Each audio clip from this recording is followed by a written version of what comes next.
Welcome to FeelWell magazine, a leading edge approach to health and wellness for limitless leaders. We believe human beings can access the greatest potential when we feel well. We provide whole life tips, tools, stories, and strategies for leaders who prioritize their health, nutrition, and spirituality as a means to succeed in life and business.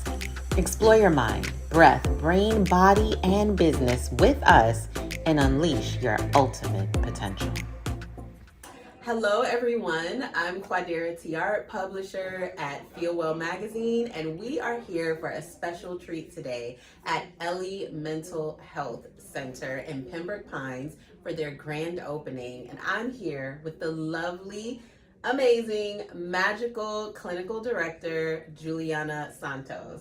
Give her a round of applause from your home. Thank you. Juliana, thank you for having us here this evening. We're so happy that you guys are finally open. You did it, girl. Yes. So tell us about this project. How long have you been working on it, and how does it feel to finally be open?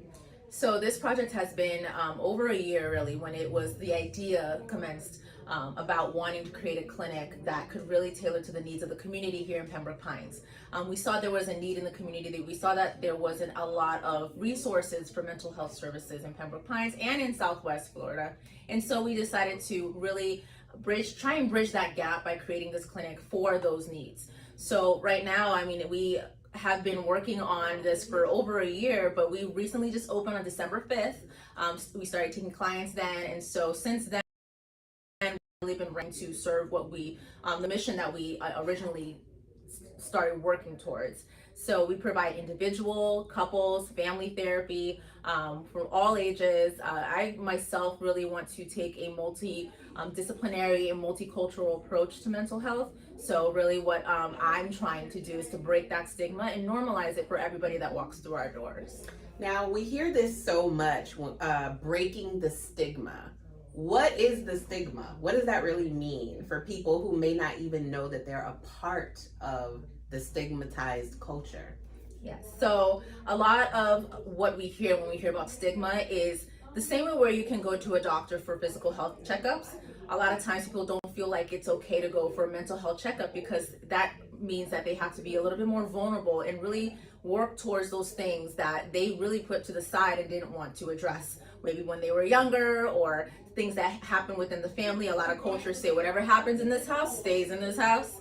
So a lot of times people don't feel it's safe to be able to discuss those things with someone. But I want to also create the message again that this is the space for you to do that, because a lot of times people develop different mental health issues that they don't recognize as mental health issues because of the stigma of, I can't say I'm depressed, I can't say I have anxiety, because then the whole world is going to look at me differently. Yeah, I actually remember when I was younger, I don't know why, my life wasn't that tragic, but I don't remember why, but when I was younger, I asked my mom if I could go to a therapist. I think it was something I had seen on one of my shows, like Punky Brewster or Family Matters or Full House or something. And I remember her words. She probably would not want me to say this now. A lot of our parents, why are you telling people our business? Mm-hmm. But I remember telling her I want to see a therapist, and you know what her answer was? Guess. Take it to God. And so when I got into college, that was the first time I was able to experience a mental health professional, and it really, really, really changed and transformed my life and the way that I would pursue goals, dreams, and behaviors for the rest of my life. So I commend you. I want to say thank you for bringing this to a city that I love very much, Pembroke Pines, Florida. And this is not the only Ellie in Florida, in the nation. How many other Ellies are there? So we are part of a larger network of Ellies throughout the United States. We here in Broward County are the only ones that are currently open and active and are taking on clients.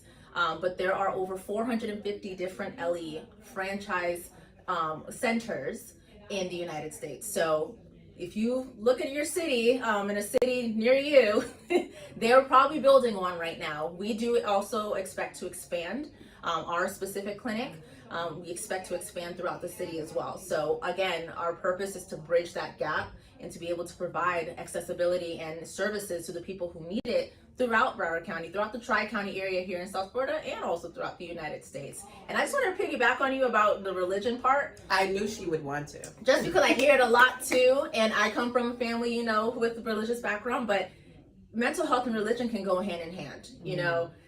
There's pastors who can provide support spiritually, and we provide support emotionally and mentally, and you can combine the two. It's not, you know, you can't, it's not something that you have to separate. So for those who may have that thought process of, let me pray about it, let me take it to God, and then we'll see what happens, you can combine it and really work on your spiritual, mental, physical, and emotional health all at once. I agree. I really do think it all flows into one together. At FeelWell magazine, we focus in on the mind, the brain, the breath, the body, and business. So 5 pillars. I'm curious as to how you think health and food is intertwined into one's mental health. If you're not eating right, your mind isn't going to work right.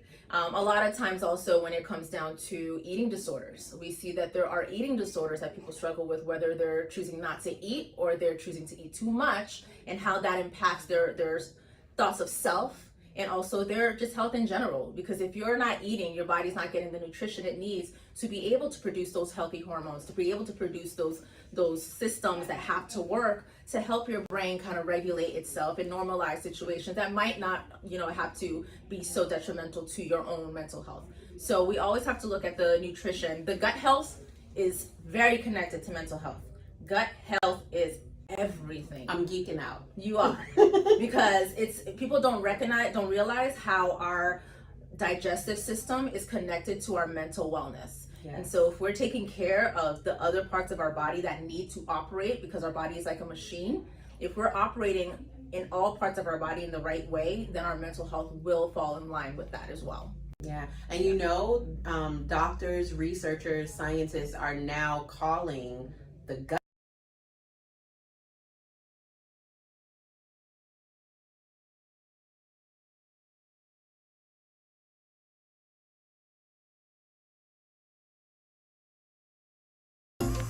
Welcome to FeelWell magazine, a